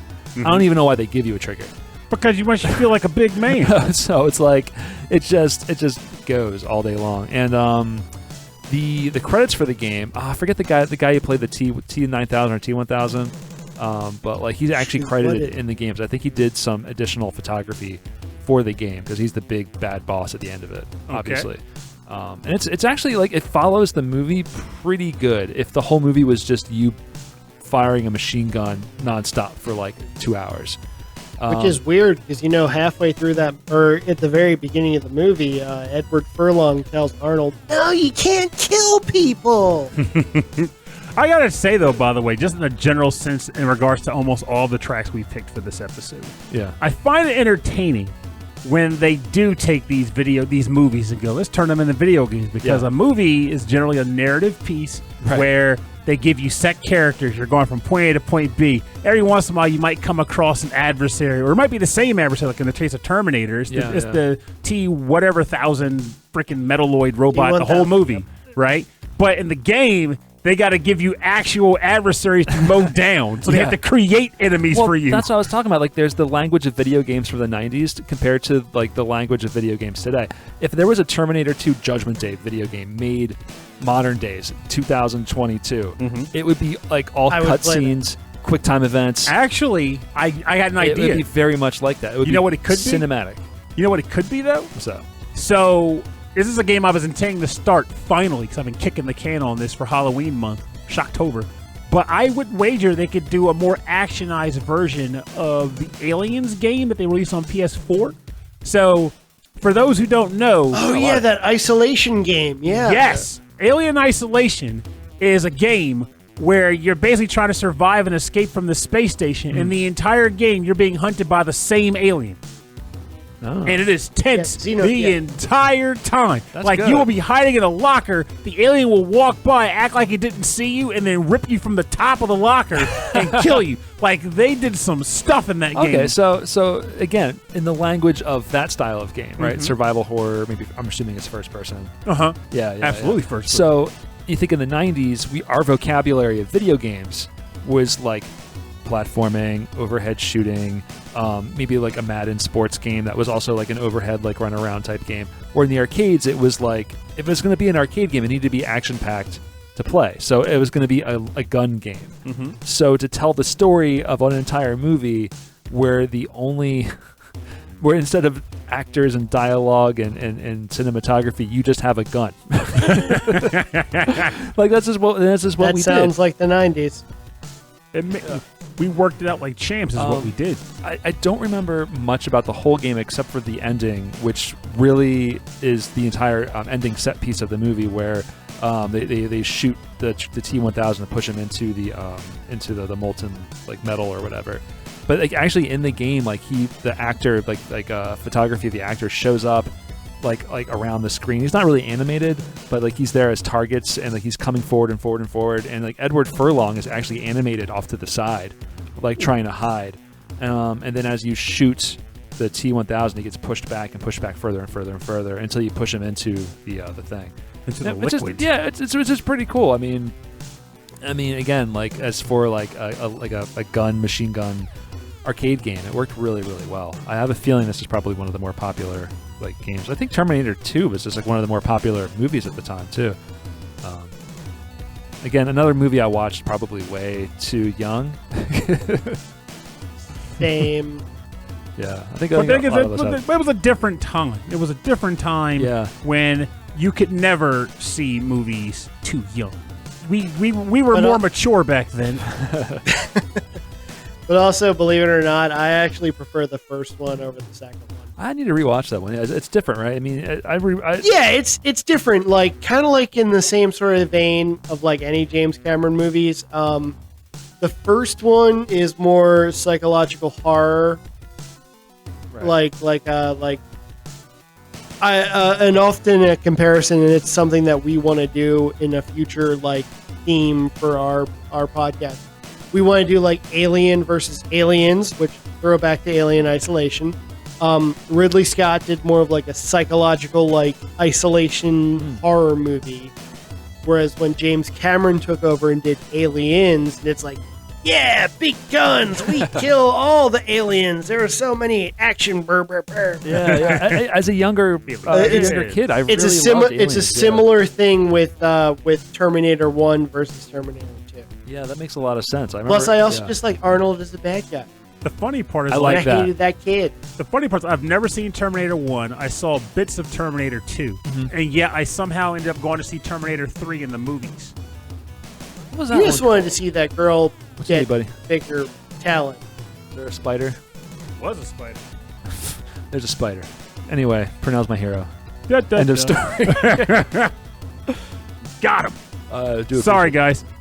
You're talking, and a Purnell hand is coming towards my face as a spider is coming down towards me, and you save the day. I got you. It happens. It happens during the wintertime. But yeah, so Terminator 2 is pretty great arcade game. But what did you guys think of the third movie? Just because which one was the third one? That was the third one was with That was the prison one. No. The third one was the one with Claire Danes and Arnold got his clothes in a ladies' night, and they had a male stripper. I want to say at the end of that movie, he dies or something. Rise of the Machines. Is that the one where they go back in time and start it all over again? That was No. The end of the third one is the setup for the future. Oh, interesting. Armageddon happens. Even Arnold is your job is not to end Judgment Day. Your job is to survive it. You know? Right. Right, so, which is kind of sad. They're just in this time loop. Nah, honestly, I've said it before. Don't get me wrong. I think T2 is great. I prefer the first one, but my favorite sequel out of all of them is the one where it's entirely in the future. The one with Christian Bale, where he got a lot of crap for yelling at some technician. Yeah. Oh yeah, Salvation. That was the one. That was pretty impressive. I do remember. Yeah, because that one was set entirely in the future, and that was that's the sequel I want to see. Yeah. I want to see what's going on there. Yeah, it was when they were making the original Thor movies, the Marvel ones. Mm-hmm. It all took place on Earth. And we're we don't want to see Earth. I've been to Earth. Earth is fine. But we're talking about Thor, we want to see where he lives, his world, And that's going to be more interesting to us. And I feel they've understood that. So in the later movies, most of it takes place in this fantasy, fantastical space, Viking world. Where you think about the Terminator, where everyone's just terrified of this horrible future of robots destroying humanity. It's let's just see that. What is that going to look like? We're all just afraid of it. But how do people even survive it enough to send someone into the past? We are out now at the time of the show where we turn this music down and we get into the bonus round. Bonus round. Terminator. That's like a Terminator. That was a funky Terminator. That's right. Yeah, the funky robot. You put some shades on that robot and get down. That's the future that I want. That's right. Where all robots are funky. It's still in charge.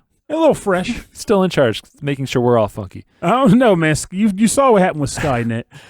Anyway, the bonus round is where we play covers and arrangements and remixes on our theme today. Our theme is movie games, game movies, and all things in between. And there's plenty to listen to. So we asked our guests over at Quad Pro Quo to look for some remixes or arrangements, and they came through. What did you guys find for us today? We kind of went basic with our whole musical tastes that we like. We both are avid fans of heavy metal, and we just basically looked for a metal version of something from Doom. Hey, totally. That's what we do. I forget the exact term.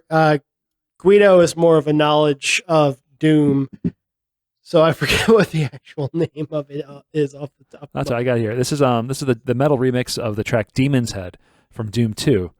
This one is Right. arranged, performed by elguitarTom. He calls it Demons Dead. Demons Dead? Demons Dead. That's the voice. That's the voice. There we go. And that's the gate to hell we were talking about earlier. By EGT. Demons Mao.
All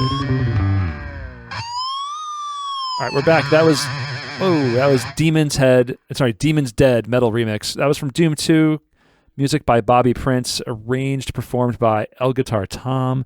The original Doom music is like they didn't have the hardware to convey how metal they want it to be until they got to the current day. Doom 3 was when they first were like, we can go in. Mick Gordon comes in and he's like, I'm just gonna melt faces. It's So Doom, the 2016 Doom was a freaking banger. Oh, it was insane. I mean, so great.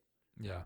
I never saw the movie though. Now that Did it have The Rock? That was Dwayne The Rock Johnson. Yes, you can avoid it. Ones, right? You can avoid it. What do you mean avoid it? Anytime we ever talk about stuff, Guido's always like, "We need more Doom." Well, because that happened. Well, that's you why won't we get need more more Doom, Guido, if you don't watch the one originally starring Dwayne The Rock Johnson.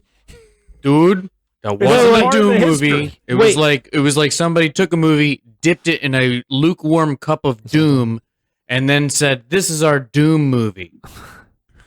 So wait, did it star Dwayne Johnson or The Rock? Because aren't they? It had Dwayne people? Johnson in it. Not even, at the bro. time. That's a very good The point. Rock wasn't in it. Yeah. Because I want to say he started his movies as a guy The named Rock, Dwayne. and then once he started feeling like more of his identity mattering, not needing the wrestling persona, he went with Dwayne Johnson. So he was wrestling from 96 to 2002, 2004.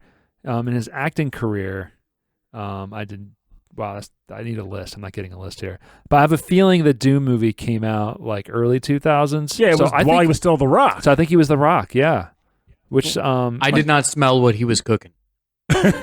He wasn't aware of how well he could cook. I remember watching the trailer for it in the theater, and like there was like a first person version, like little yeah, I remember that with the chainsaw. And everyone's like, "Wow, they're going to do the thing shooter with the chainsaw." Also, can I just say, in any movie, for one of the very few things I know about movies and actors and all, that Dwayne Johnson is probably one of the most wholesome actors there is right now.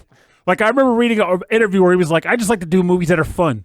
Like the fact that he did Rampage. I just like to do movies that are fun, where I get to do stuff, where I connect with my kid in the movie, and I get sweaty. Hey, I get it, yeah. But you say that. Like, I just saw the trailer for Black Adam. I'm not here and he's for ripping the big arms bangers off of of bucks. I just want to do things that my kid likes, and I can have fun.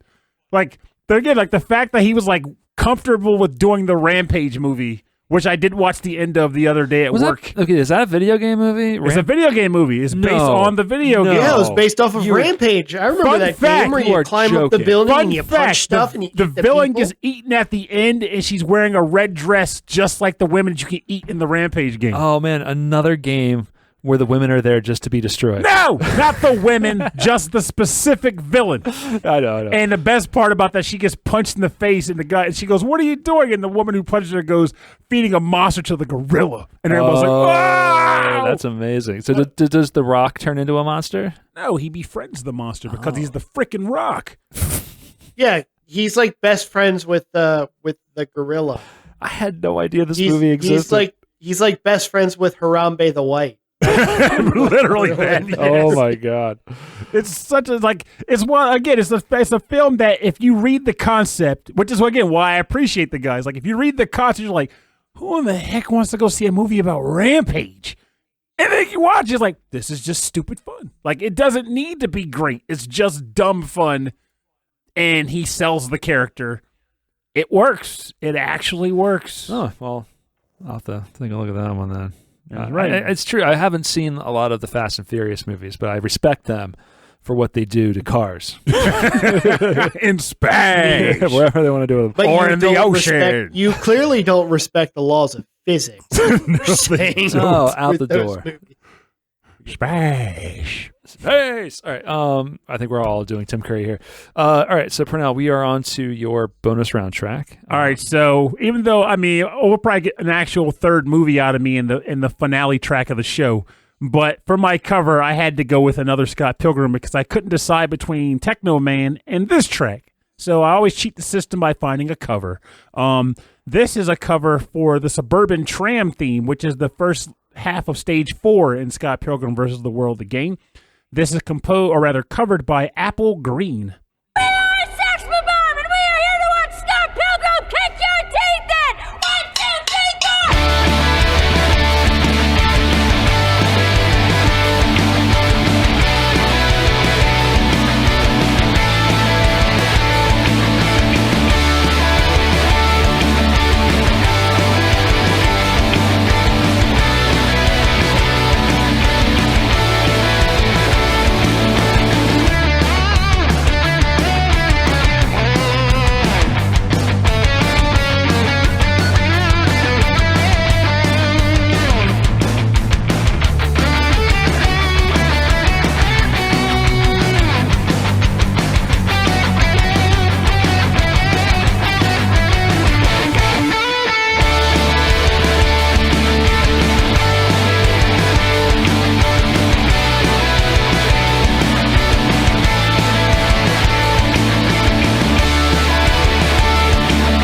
this one girl with hair like this?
Welcome back. You are listening to the Suburban Tram cover from the game Scott Pilgrim versus the World, the game covered by Apple Green.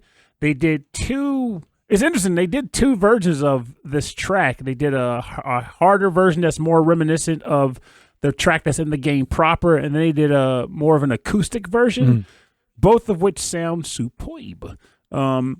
Also, just to cover myself, because earlier in the show I was like, oh yeah, Allison Pill was totally in freaking Umbrella Academy. No, it was Star Trek Picard, because they're very similar shows.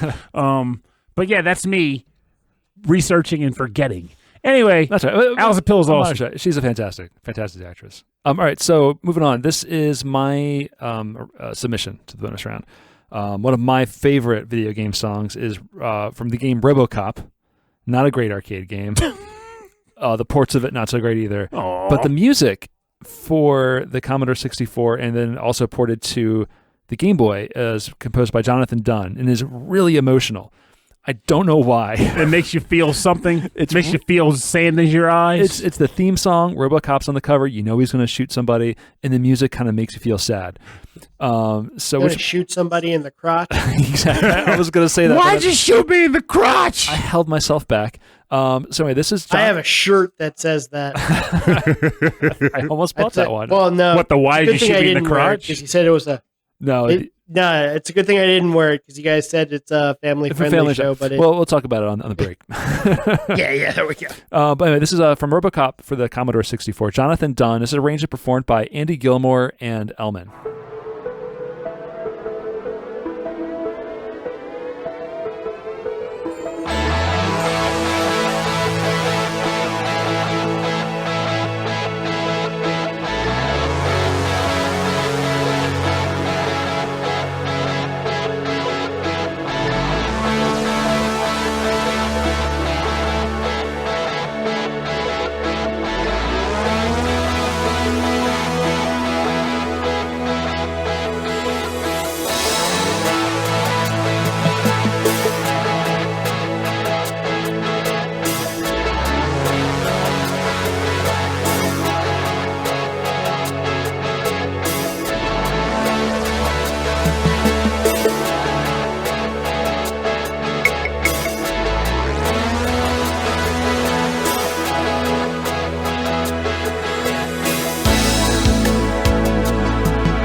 There's no sex scene in Robocop. And we're back. That was Robocop title music from Robocop for the Commodore 64, composed by Jonathan Dunn. This was arranged and performed by Andy Gilmour and LMan. I love this song. They took an already kind of emotionally charged chiptune and made it really, really sexy, which I'm into. Pernell, have you played RoboCop in the arcade? I have not. See, me and arcades back in the day had a weird relationship, whereas I liked playing games like Magic Sword and that game where you ride on the unicycle to pop balloons, Prop Cycle, yeah. And skateboards and Ninja Turtles and Simpsons. But not so much of the violent games, oddly enough. The cartoon violence only. Oh, okay. Oh, and Revolution, that's because you shoot CDs for some reason. I mean, like RoboCop was already itself like kind of a take on like American violence and like in pulp culture and also about police brutality in general. RoboCop is a movie I need to go back to. Which is why it's so over the top. It's like whatever the movie was you said at the beginning of the show where Hellraiser, you said you saw it, but it was so long ago you forgot. So long ago, yeah. RoboCop is that for me. I watched RoboCop with my dad when I was like 5 or something. Oh my gosh. OCP. It is insanely violent.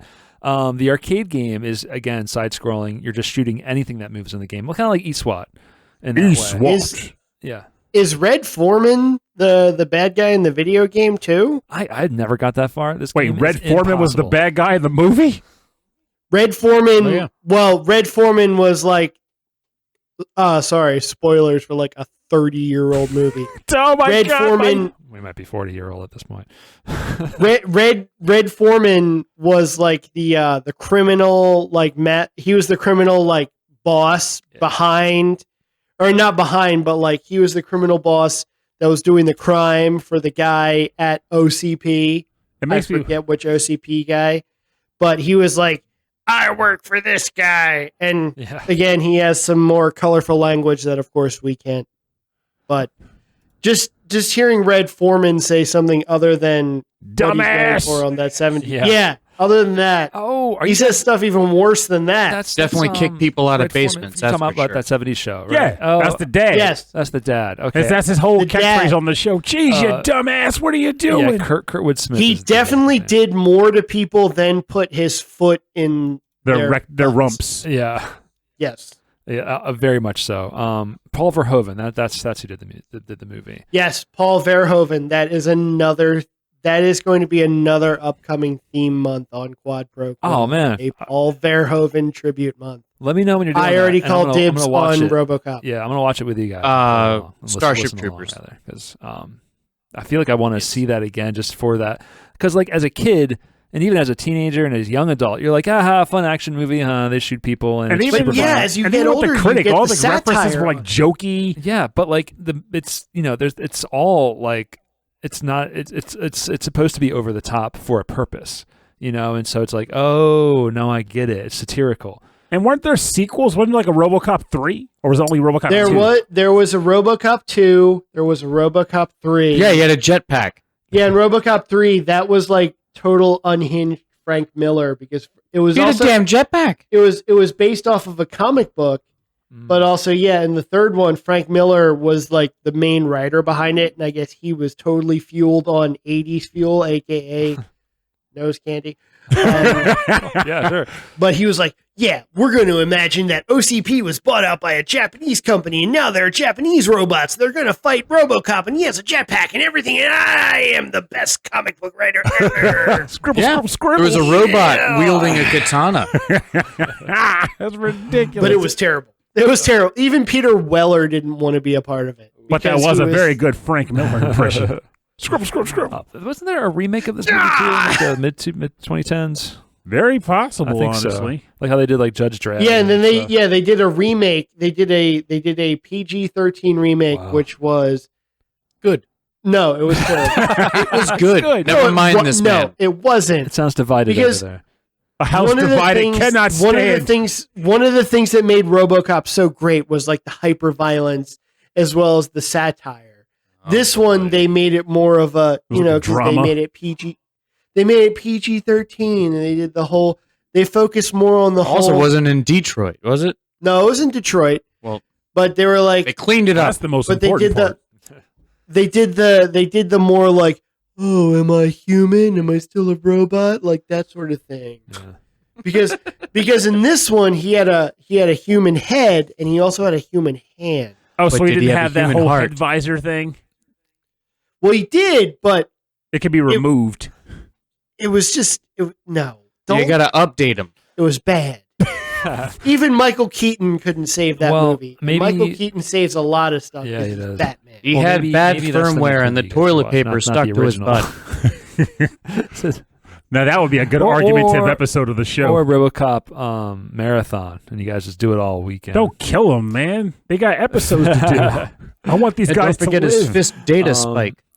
So anyway, this game also follows like the 90s tradition of video games for kids based on R-rated movies. That was another big one. He was like, "Oh, Daddy, buy me RoboCop." I was like, "What do you know about RoboCop? Who taught you about What do you have for Predator? Yes, I have Platoon and I have Total Recall. Didn't they also do a crossover at one point where it was like Terminator versus RoboCop? There was, yeah. Yeah, there was like a Sega Genesis game called that. I think I tried to rent it at the time, and then I played it for a little bit, and my mom was like, "What the heck is this?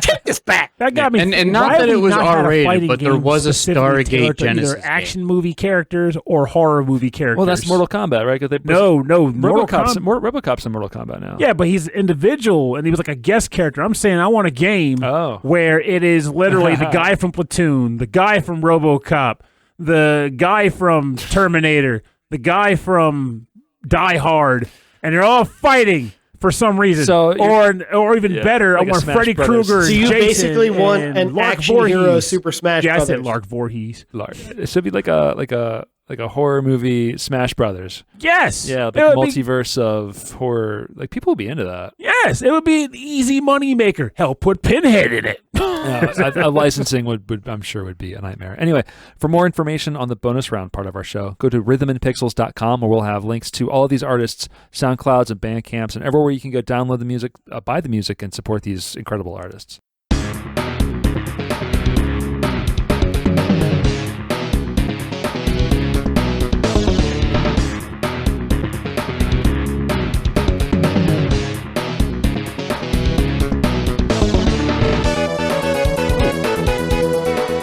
You were not kidding. All right. This is some good stuff. All right. Thank you for joining us on episode 34-7. This is Movies with our guests, Quad Pro Quo. Yes. Matt, Guido, thanks so much for joining us on today's show. Absolutely. So fun to be here. I'm glad to hear you say that because I was like, I hope they have fun with our show. I don't want to go like, man, those Rhythm and Pixel guys, they really sucked. Oh. But no. Which is doubly awful because we're local, so we're kind of like neighbors. It'd be really awkward. So I'm just gonna drive a little bit faster with my windows rolled up when I drive through Wilmington. No, because those Rhythm and Pixel boys will be out there. I know where they are. All right, so before we head out of here, because I do need to. Rob is falling asleep. I am falling apart. Totally understand. So, guys, quad pro quo. It's a little difficult to say. Where can we find you? Where can our listeners find you guys and then listen to you guys? We're on RSS. Basically, we're on all the social media. Spotify, Twitter, Facebook. All you really have to do is just look up. Yeah, all you have to do is look up at Quad Pro Quo Pod. Wherever you listen to podcasts. Yeah, we're on the RSS distributor website at Quad Pro Quo Pod. We also have a link tree, I think, now.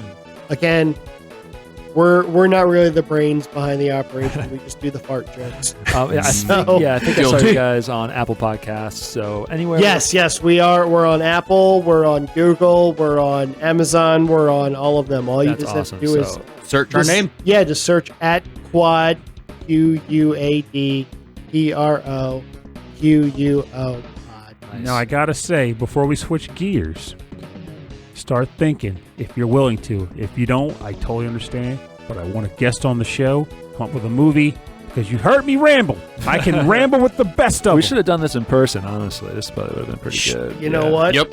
Totally on board for that. All right, we can do that. Yeah, we could totally do because there are certain movies that we want to do that we know that our spouses would hate. So maybe we could do a one-off, a Quad Pro Bro. Oh, we could do Fifth that. Hey, that would be fun. Fifth Element. Fifth Element would be a good one. Fifth Element, RRR maybe. That's for us, bro. That's for us. But let's brainstorm. There could be some other ones too. Let's think about that. But I could do Fifth Element if it comes down to it. But yeah, that would be fantastic. We got let's exchange information like we got in a car accident later. Have your lawyer call mine. We're going to have all of that information also available on the notes of this website. Of this episode. So on your device, on your screen, just scroll down a little bit, and you'll see information about at the bottom of your Jell-O pudding cup. It's there too. You just got to dig deep at the end of your look in the tea leaves pudding cup. All right. So I also want to thank everyone for listening to the show, and if you want to get in contact with us. If you have a track suggestion, a topic suggestion, a guest suggestion, or if you're in a cover band and you want to be featured on our show, we would love to have you. The best thing to get in contact with us is to send an email. rhythmandpixels@hotmail.com. And for a full track listing of this episode, all of our episodes, and access to all of our episodes, go to the website rhythmandpixels.com. You can check us out on Discord. We have a Discord server. It's at the top of the website. We have a 24/7 8-bit and 16-bit radio station that used to be on YouTube until Square Enix said no, slapped us on the wrist, and now we're only on Twitch. So twitch.tv/rhythmandpixels. Check us out there. Until December, hopefully. Until December. OBS has been crashing on me. I don't know what's going on. So I got some maintenance to do on that server. But that's going to be back up and running for your enjoyment. And if you like the show and you want to support the show, the best thing you can do is just tell people about it. Talk about it. Talk about it all the time. Or stay till the end of the film and watch the credits because we're in there. Yeah, exactly. It means a lot to us. Just watch to the end of the credits. There are cut scenes also where we fight each other. Yeah, there's a post-credit scene where Purnell is toweling off in my basement. I battle with Pillsbury dough canisters. Yeah, and then there's like a Marvel character that no one knows about, and everyone's like, "Oh my god, it's that guy!" Hamster Man. Hamster Man's there. Or you can also I show up and say, "We need to talk to you about the podcast initiative." Oh man! And then across the next movie is all set up. But you can also hit the subscribe button or like the like button or whatever platform you're on. There's a button for it. You can also support us by going to Patreon. Patreon.com/rhythmandpixels. As a member there at any level, you get access to a monthly live streamed episode where you can act as an audience. We have a chat room. There's lots of jokes, lots of visual gags. It's always a good time. There's also cool stuff. We have mugs, we have t-shirts, we have stickers. You get all that at patreon.com/rhythmandpixels. And at the end of every episode, we like to thank all of our members who are at the highest tiers. So we like to start with Brooke, who I see is in there twice, even with two different pictures. And so, Brooke, if you are being charged twice, I'm going to figure that out and then either refund you or get you some cool t-shirts and merch. That would be cool. I think she would really like that. So thank you very much, Brooke. Thank you very much, Frankly Zappa. Thank you very, very much, Khalid, listeners from all over the world here. I want to thank the number one. Killing it in the alphabetical hack game, going from top to bottom. Thank you, Kristen, GameFan44. Got that Pokemon trade done. She's actually tuning into my Twitch streams when I'm DJing, so that's pretty great. Thank you very much, Kristen. Thank you, Martyrus, host of the ReVGM podcast. Thank you very much, Mike Myers, Ulf Person, Alex Messenger, host of AVGM Journey, Andreas Mielberg, Brian Pitt, Cameron Werma, Carlos, Kung Fu Carlito, host of the Heroes 3 podcast, a podcast all about Asian cinema and Kung Fu movies.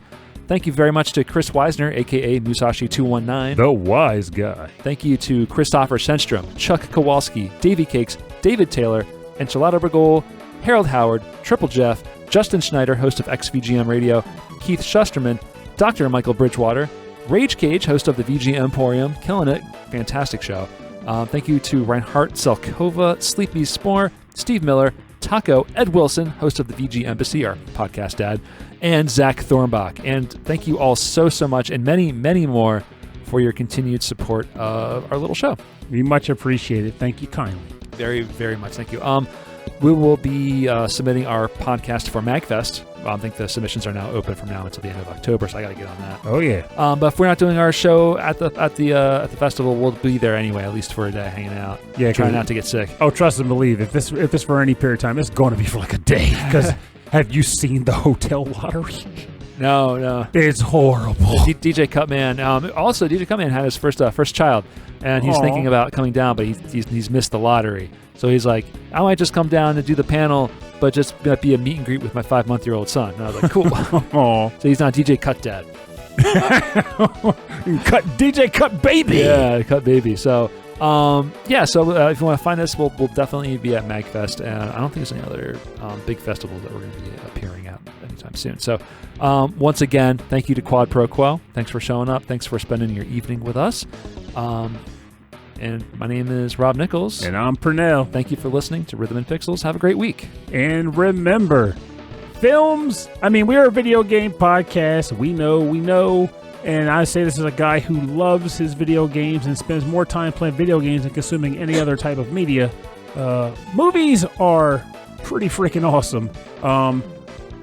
Let's try to watch as many as you can, but obviously you don't have to. But if you do get into films, try to open yourself up to other types and genres and, directors, studios, what have you. Because even if action movies may be the thing that gets your blood boiling, your energy pumping, there's something to be said about a nice artsy piece too to get you thinking and contemplating the value of life when it runs its course. I don't know. Just open yourself up to different types of media, because ultimately there's nothing better than being able to say, well, listen to all kinds of stuff and actually mean it. And definitely check out foreign films. Yes. They are so much better in certain instances. I 100% agree with you on that one.